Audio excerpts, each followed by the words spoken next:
In the early 20th century, the battleship stood as the ultimate symbol of naval power. Massive, heavily armored, and armed with guns capable of firing shells over 30 kilometers, these steel giants dominated military thinking. Nations believed that control of the seas would be decided by these floating fortresses. But despite their immense firepower, battleships had a critical weakness. They were blind. The problem was simple, but unavoidable. Because of the curvature of the Earth, a ship could only see so far. Even the tallest mast or rangefinder could not spot an enemy beyond the horizon. Yet battleship guns could fire far beyond that limit. This created a dangerous gap between range and vision.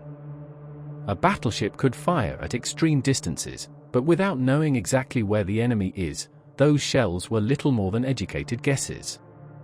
The early solutions relied on scouts, cruisers, destroyers, and signal relays. But these methods were slow, vulnerable, and often unreliable in battle. Naval commanders needed something better. They needed a way to see beyond the horizon. The answer arrived with one of the newest technologies of the age, the airplane. Even in its earliest form, aviation offered something revolutionary. From just a few thousand feet in the air, a pilot could see vast stretches of ocean that were completely invisible from the deck of a ship. Enemy fleets that were hidden beyond the horizon suddenly became visible. During World War I, navies began experimenting with aircraft at sea. These early efforts were limited and often improvised. Some ships carried seaplanes that were lowered into the water, while others experimented with launching aircraft from temporary platforms. But the concept was proven: aircraft could act as the eyes of the fleet. After the war, during the 1920s and 1930s, this idea evolved rapidly. Navies began designing systems specifically to integrate aircraft into battleship operations. By the interwar period, many of the world's major battleships were equipped to carry and operate their own aircraft.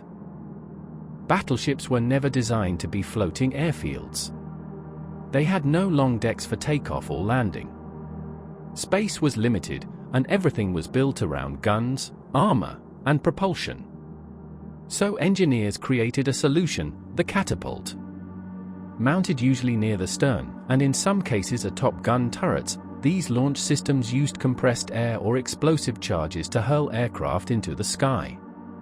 The planes themselves were specially designed floatplanes, equipped with pontoons instead of wheels.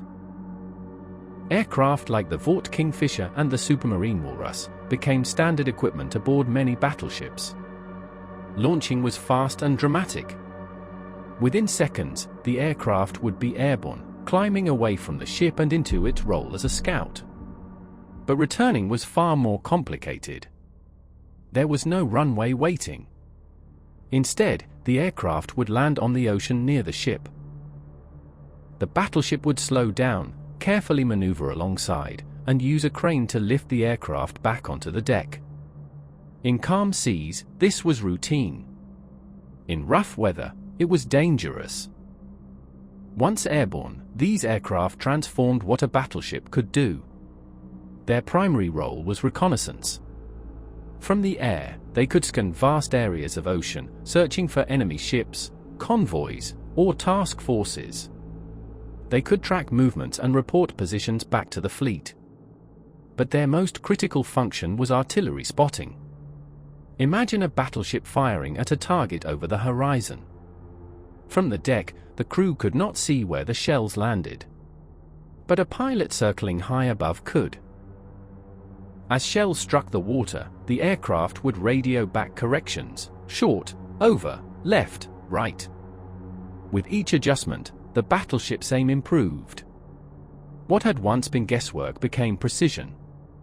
This capability was invaluable in long-range naval engagements, especially before advanced radar systems became widespread.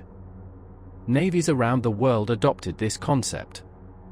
The Imperial Japanese Navy placed a strong emphasis on reconnaissance, often equipping their battleships with multiple aircraft. At the same time, the United States Navy and the Royal Navy made extensive use of their own spotter planes, integrating them deeply into fleet operations. In naval warfare, information could decide everything. And these aircraft provided it. By the time of the Second World War, battleship aircraft were a standard feature. They were used across multiple theaters, from the vast Pacific to the confined waters of the Atlantic. During major operations like the Battle of Leyte Gulf, reconnaissance aircraft played a vital role in locating enemy forces across enormous distances. Even when not directly engaged in combat, these planes extended the awareness of the fleet. They also performed a wide range of secondary missions. Search and rescue was one of the most important. Downed pilots or shipwreck survivors could be located and guided to safety. Some aircraft carried small bombs or depth charges, allowing them to conduct limited anti-submarine patrols. Others acted as communication relays, bridging gaps between ships spread across wide areas. These were not powerful aircraft. They were slow, lightly armed, and vulnerable. But their value was not in combat power. It was in what they could see. While battleships were adapting to include aircraft, another type of ship was evolving alongside them. The aircraft carrier. Unlike battleships, carriers were built entirely around their aircraft. They had long flight decks, hangars, and the ability to launch and recover large numbers of planes. At first, carriers were seen as support vessels. But their potential quickly became clear. Aircraft could strike targets hundreds of kilometers away. They could attack from above, bypassing armor and hitting vulnerable points. They could deliver coordinated strikes that no battleship could match. By the early years of the Second World War, the balance of naval power was beginning to shift. The decisive weapon was no longer the big gun. It was the airplane.